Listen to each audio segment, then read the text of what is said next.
Hello, in front of me I've got JBL Quantum One up. In this video I'll show you how to recenter the headphones.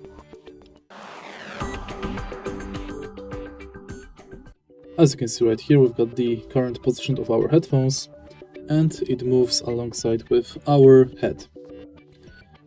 To recenter it, simply press recenter button and now look at the bullseye on the selected screen. Click the left mouse button while it's done. To achieve the best results, please hold your head straight. So, hold the head straight. Here we've got the scale. And now press left mouse button. And it's done. If you find this video helpful, please leave like, comment and subscribe.